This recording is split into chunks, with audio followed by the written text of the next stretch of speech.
I can't even imagine. That's so crazy. Like, it's so hard in my brain to be like, you made $10,000 or whatever, and then like you got lazy because you thought it was easy. Like, it's people are just insane to me, dude. Like, it's nuts what's Well, happening. think about it. If you just get in, everybody's saying how hard it is, and 2 days, 2 days, what happened is you spend you don't realize how fast it can go. You spend that Right. money, people get excited, they hire two VAs right out the gate or four VAs, and they've never managed a team before. They haven't even cold called that long to build the knowledge they Right. need to train anybody. And so you spend the money, and by the time you realize the 10K is done, and now it's taking you longer to lock up the next deal, is like, holy cow, was this just a luck? Right? And now you're true. And also, what I tell people, bro, is like, if you're lazy in your 9 to 5, if you have a 9 to 5, I don't care if you hate the job or not. If you're lazy, you're going to be lazier as an entrepreneur. Do Hmm. not think for 1 second that if you're lazy at your 9 to 5, you're going to crush it as an entrepreneur. What I mean by lazy, I don't mean lazy by hating your job. What I mean is you're always showing up late. You only do what you've been asked to do, like the bare minimum. Like entrepreneurship, bro. Like I used to work from 3 a.m. Not 3 a.m., 5 a.m. to like 3 p.m. Dude, right now I have no hours. Right. No hours. I don't even count the days. Like sometimes on Sunday, I'll be asking around, like, what day is it? Because I'm not keeping track. It's like I love it so much, and I'm just going, just going. I don't care what time it is. You know what I'm saying? So that's another thing with people too. It's like you've been lazy all this time. You just heard it's so easy, zero money, get into it. You can make 10K a month, flipping a contract and you get in. It's simple, but it's not easy. And then people realize, oh, I really got to do the work. So I really have to pick up the phone. I really have to talk to like 50 people. Right. It's like, oh my gosh, really? Can just somebody just give me a deal, please? Right. No, I feel you, man. No, I 100% get it. Yeah, like I mean, it's just wild. Like it is insane how I've Yeah. seen how people come into the game and then leave it. Like I don't think we need to get into all of Yeah. that, but so okay, you have that moment, you start talking to every single person that comes into your lift. You let them know you do real estate. Yes. So let's Yes. start from there. Yeah. So the way I start that conversation, so here's what I used to do. I used to go to BWI Airport, that's in Baltimore. And if you go to the airport, if you lift in, you have to wait sometimes like 1 hour on the line, when to get to basically get a customer. That gives me time to like cold call my driving for dollars list, right? And so what I decided to do, I forgot if I picked it up on a book. I think it was a book. It was talking about a 3 feet rule. I think it was the Burr book from the Bigger Pockets guy. Okay. And he was talking about the 3 feet rule. What that means is if somebody is 3 feet away from you, never let that person leave without them knowing what you do. Hmm. Because that can be a next opportunity. That can be a referral. That could be a private lender. That could be your next contractor. That could be whatever. That could be your next, real estate attorney, whatever. Make sure you say hi, you talk to that person and introduce whatever, however you spark the conversation.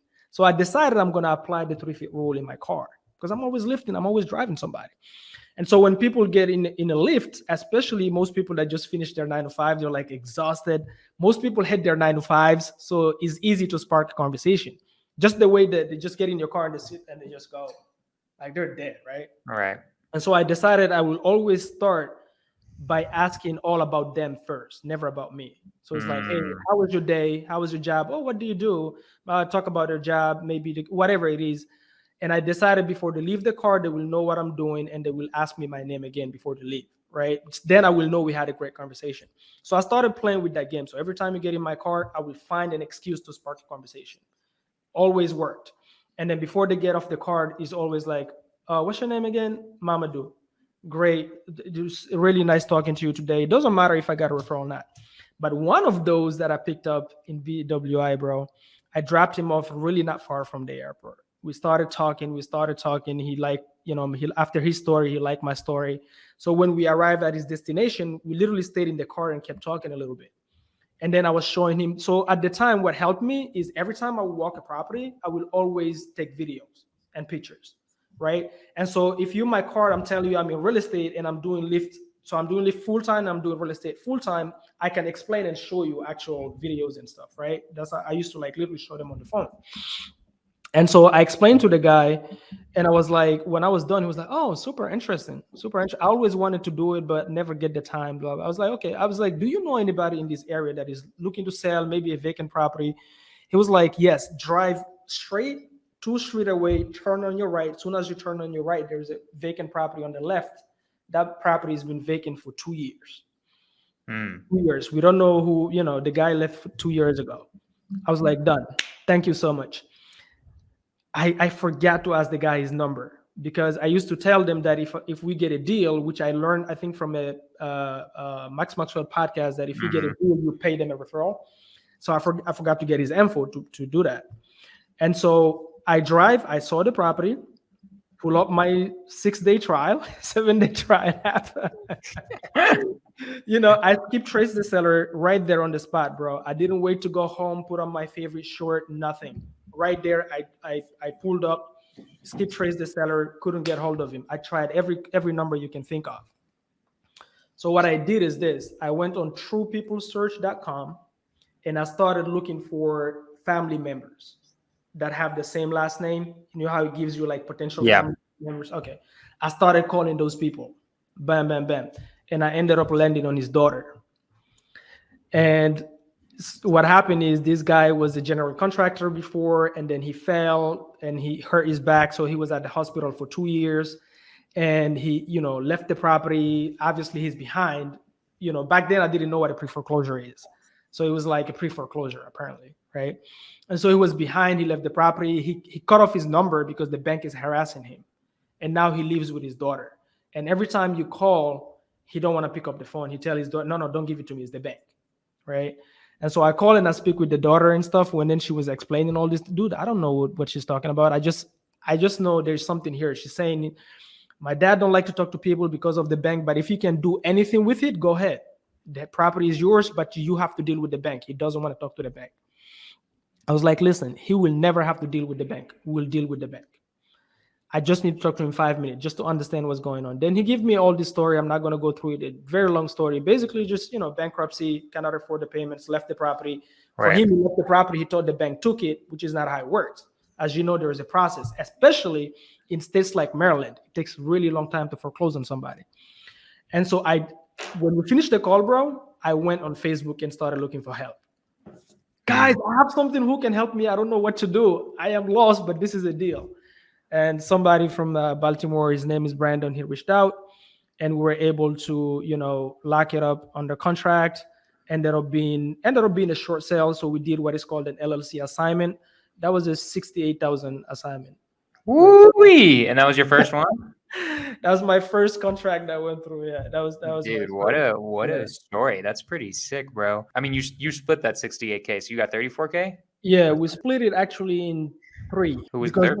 Yeah, in 3, unfortunately. So I didn't know anything. Remember, I'm new. I don't even know what a purchase and sale agreement look like, bro. Like, I don't know.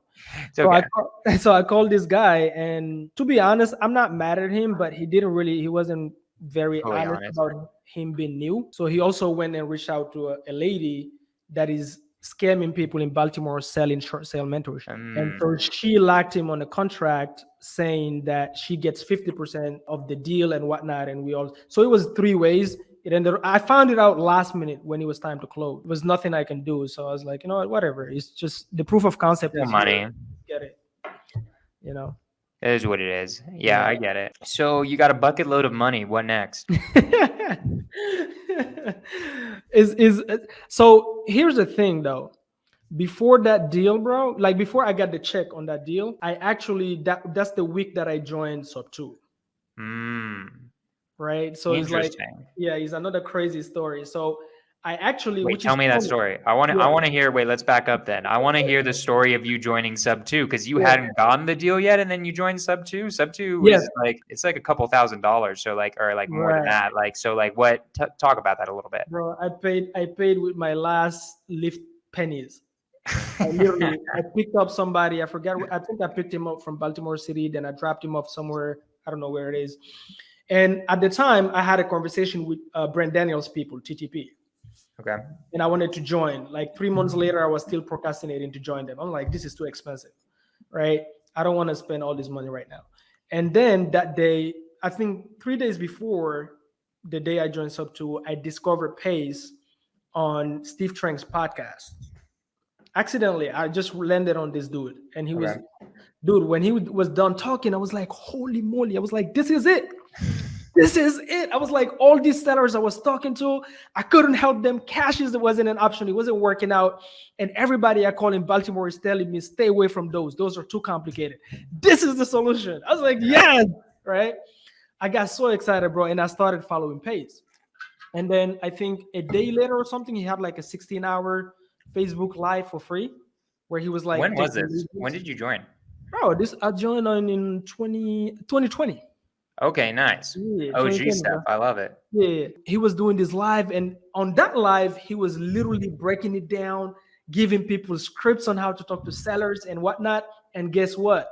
While he was going through that, I had a deal locked up cash in Baltimore City that I couldn't dispose at all, bro. I had it locked up at 78K. I should have locked it up at 40. Okay. That's how bad it was. But the lady owed 75. Gotcha. She was a single mom and she needed 3K to move on. She was moving out of state. And so for her, her price, it was a for sale by owner. So I drove Lyft and I saw the sign on the yard. And that's how I got in touch with her. And so I couldn't dispose. This lady was mad at me, bro. She literally even blocked my number. Damn. She legit blocked my number. And so when I heard Pace on that call, I dropped off the live on that Facebook live and I called the lady. I said, listen, I called her with my brother's number, literally, bro. I want my brother's number. I called it. I said, listen, I have a solution for you. We can just take over your mortgage. She was like, Right. what the hell are you talking about? I said, listen, this is exactly what I said, Jonah. I didn't try to make it up. This is what a lot of newbies now, they do that. They try to explain stuff that Right. you don't know. I told her, listen, I have a new partner, right? We can take over your mortgage, but I don't know how to explain the mechanics of it at all. But if you want to explore the option, tomorrow I will bring my partner to explain. Love it. Perfect. That day, bro, I dropped off the guy that was on my lift that night because I called her at the night. I was still driving my lift when I called her.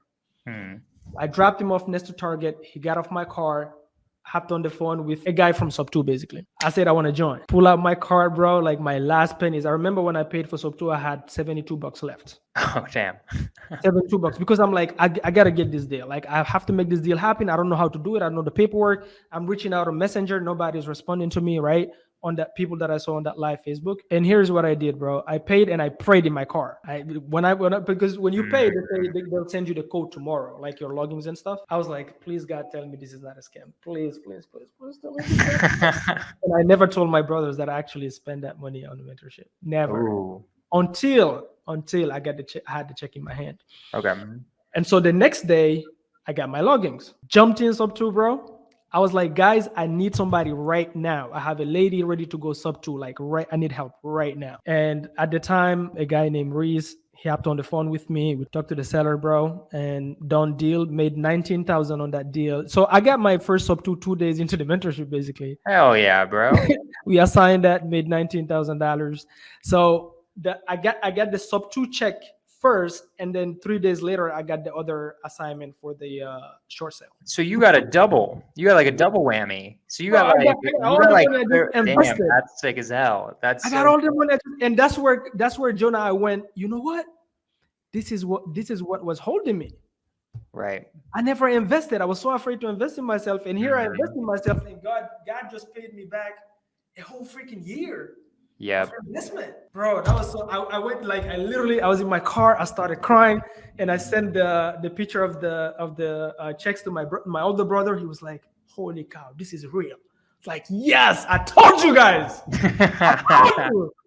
Oh my God. I love that for so many different reasons. So one is, I'm going to quickly go back just for a second, although I really want to stick on that moment of being like, guys, this was back in 2020 when there were like no people in Sub 2. Right? Yeah. So like, that's why, like, if you do that now, someone will hit you up. Like if you do that, even just in the creative financing Facebook group, hit up Mamadou now. If you got like deals like that, his IG's right there. He will help you out. Quickly shout out the markets you're in again. Can you tell them all?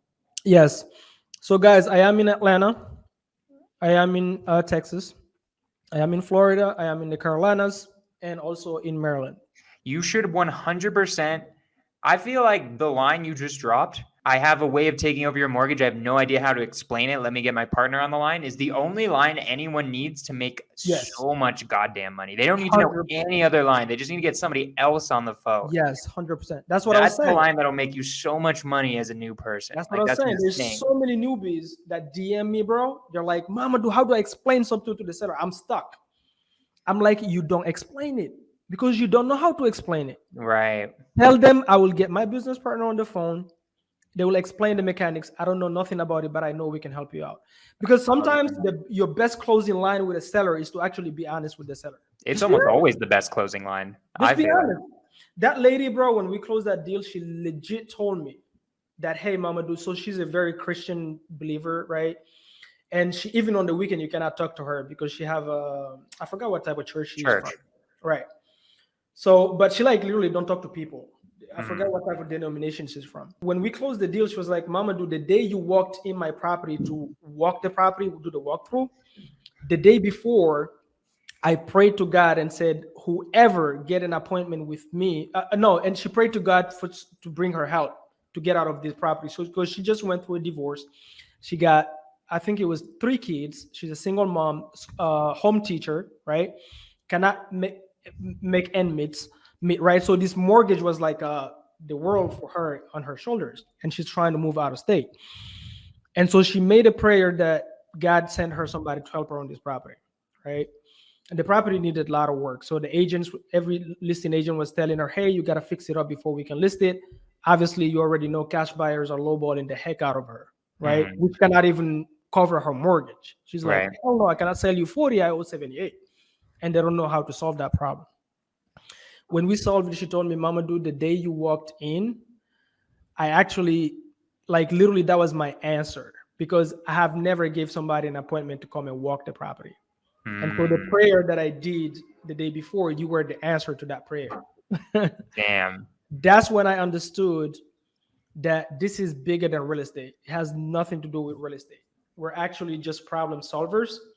And if we truly care about people, we can create whatever legacy we want abundantly without any doubt, if we just focus on solving problems, and the real estate will come with it.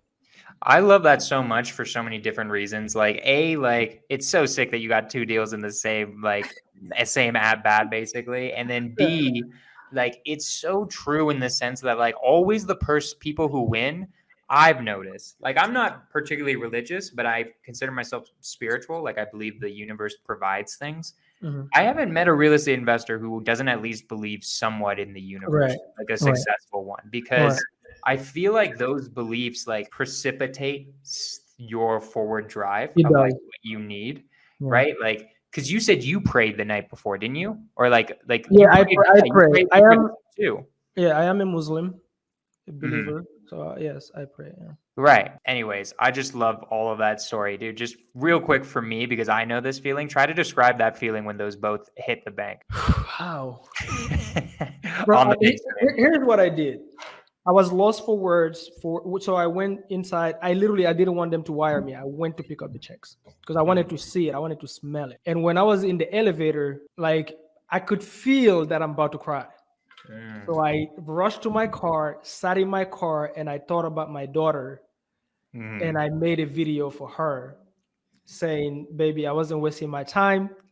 I just, I'm about to cry right now if I tell you. You're making me teary-eyed a little bit.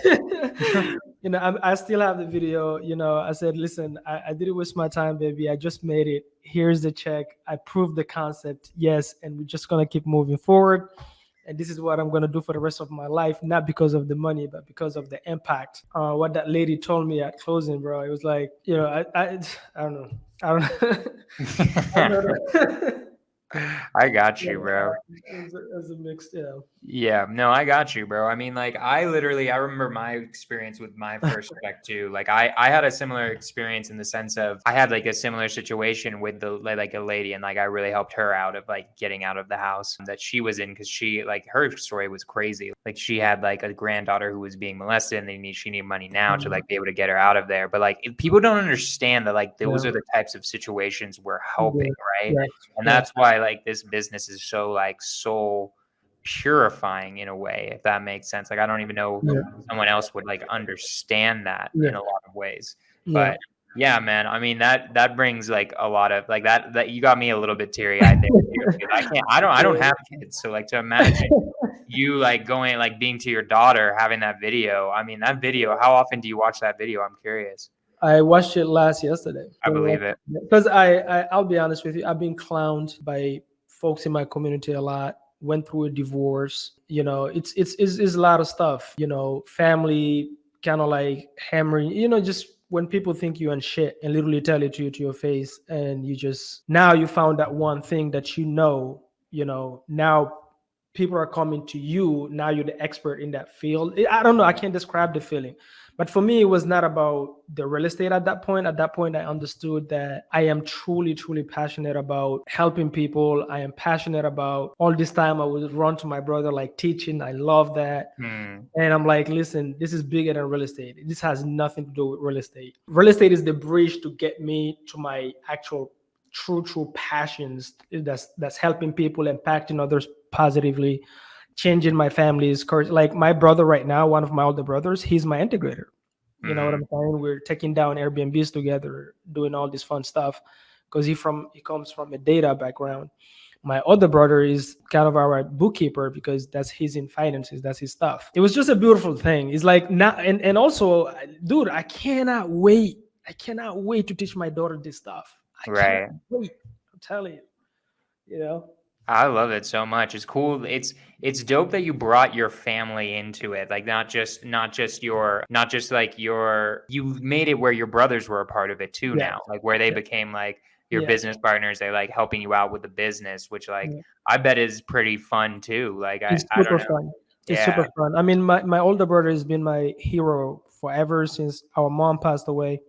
He's been taking care of the family. He's the one, kind of sacrifice his childhood and his youthhood to Right. take care of us, work, go to school, send us money, take care of us.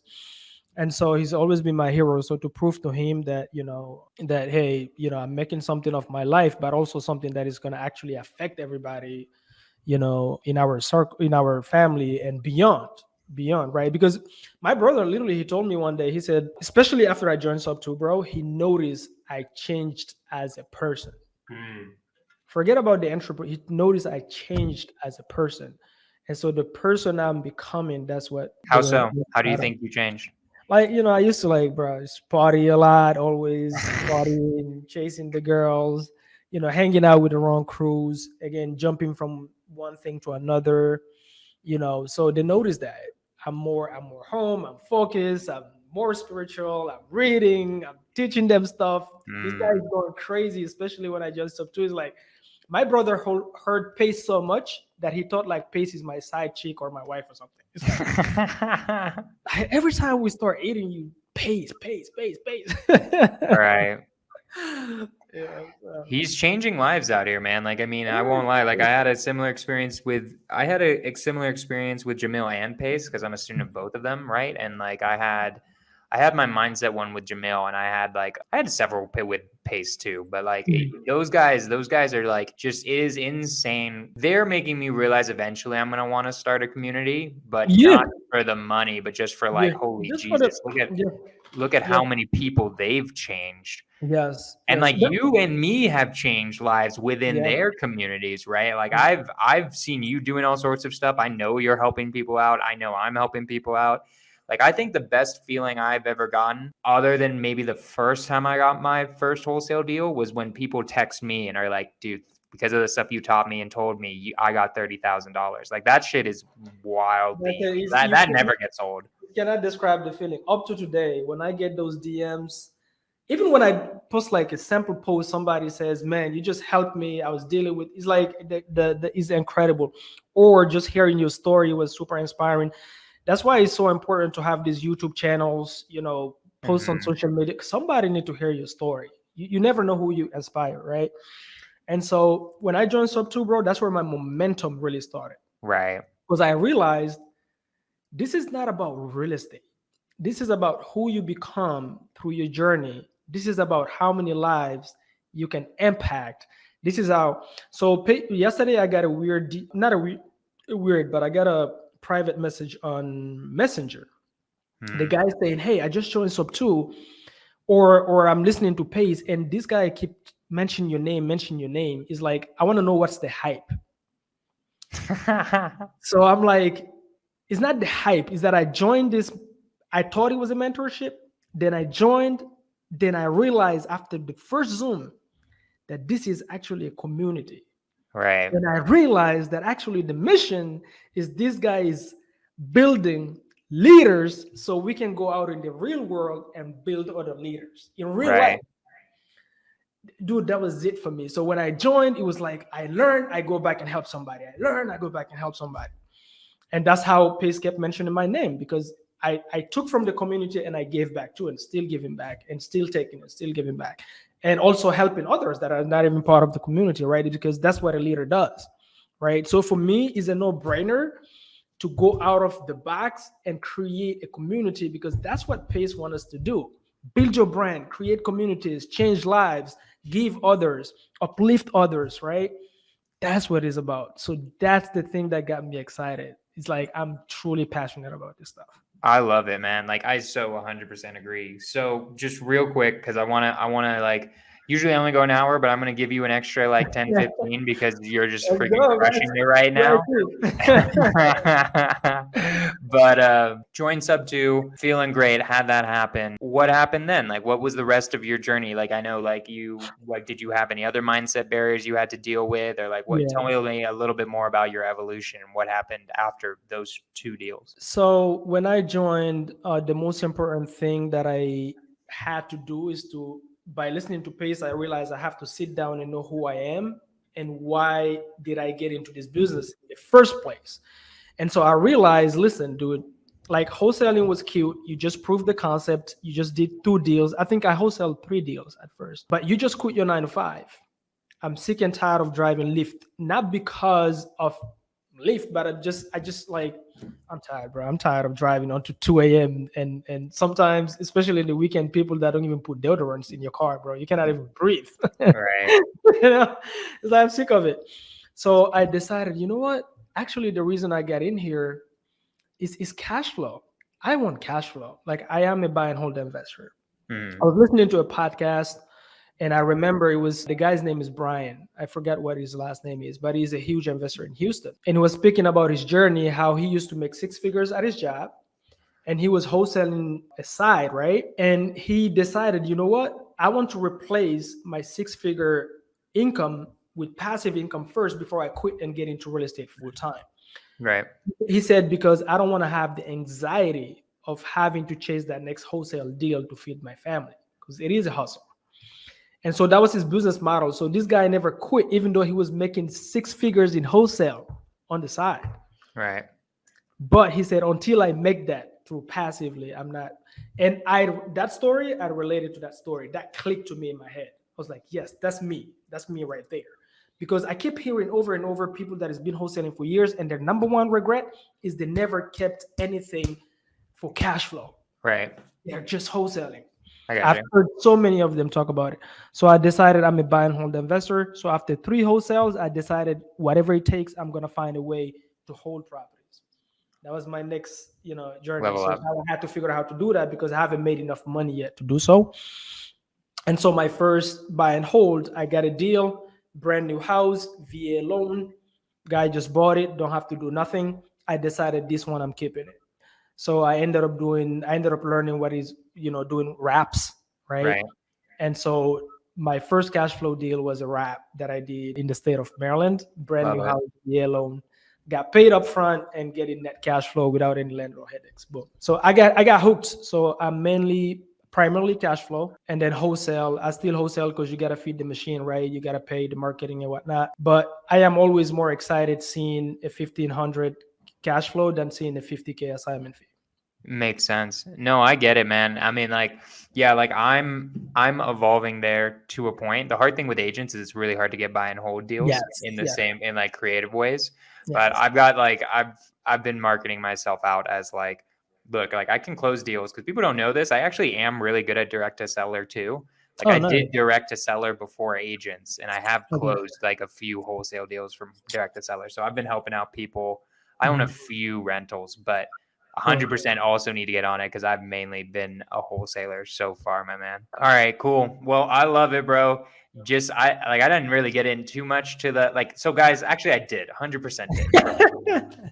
This is how you buy 2 houses with no credit. Is you like, let's go through his story again. You like gotta take personal responsibility for wherever the hell you are at right now. B, you say I don't know what the hell I'm doing, and then you just contact Mamadou. And C, just keep driving for dollars, cold calling, whatever, and just have Mamadou's Instagram right there to help you out. You'll help people out in any market, even if it's not yours, right? Like will you? Or like Yeah, only if it's a rural area. I don't waste right. time with that But any anymore. metro area? Yes. Yeah, Exactly. cool. He'll help you out like 100%. I want you guys to follow him on his IG. Mamadou, what else do you want to plug? Is there anything else you want me to plug for you right now? Guys, I mean, go to my YouTube channel, subscribe. How do they find it? Yeah, they can find it. The link is in my Instagram bio. Okay. So Yeah, first go to @realestateDialio.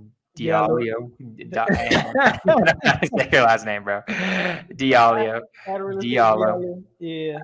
Okay, cool. And yeah, guys, love helping whatever you need. I mean, just this week we've helped lock up 5 deals, all from JV, all from Instagram DMs of people that need help. I love pre-foreclosures. Like I really, really love those. I've been doing those a lot. I mean, Jonah, I'm in your space now. Like this week we got 3 contracts, all from agents, also up to. Oh, nice. Let's go. Let's Right. go, bro. Yeah, guys. I mean, my YouTube channel also. I'm gonna have Jonah come on my YouTube channel too. Hey. Interview. I have what is called the bold effect. Why the bold effect? Because I feel like the more I grow in this journey, the more I realize in my journey I had to be bold. Like I had to get out of my shell and become bold. My last name Diallo actually means bold. Somebody that is bold, right? That's what it means. And so guys, plug in with me. Love helping out, and that's it. Boom, boom, Marco. Wait. You're not out yet. There's one question that I always ask at the end. So what if you could go back to yourself when you just started driving for dollars, like at the very beginning, what would you tell yourself then that from all the stuff you know now? I would say 10x it. Explain. What does that mean? Like I know it's Grant Cardone, but like explain it for people. I would say whatever you're doing right now, if you're driving, if I had to go back to that Mamadou, I would say right now you're driving, you're getting like 50 properties a day. I want you to like do that times 10. Times 10, because there is so many people right now sitting inside their homes, desperate for you to come and help them out. Desperate. They need your help to move on to the next chapter of their lives. It's your responsibility to find those people and help them. So get off your ass, stop being lazy. You're not tired, and get to work. I love it. I love it so much. Guys, that's Mamadou. What a beast. I guess you'll see me on his podcast pretty soon. Next week, guys, it's going to be a lot earlier. It's going to be at 12 p.m. PST. It's because we got our guest, Lauren Hardy. Do you know Lauren Hardy, Mamadou? I've heard the name. The name rings a bell. She's like pretty big in the TTP Wholesaling Inc. world. But anyways, guys, that'll be at 12 p.m. PST next week. I want to say thank you so much, Mamadou. You're a beast. Everybody go follow him on his Instagram, follow him on his YouTube. His content is pretty dope. He's a great guy. I'm going to end it there, y'all. Scorch the Fears, episode 46. We killed it yet again. Let's go.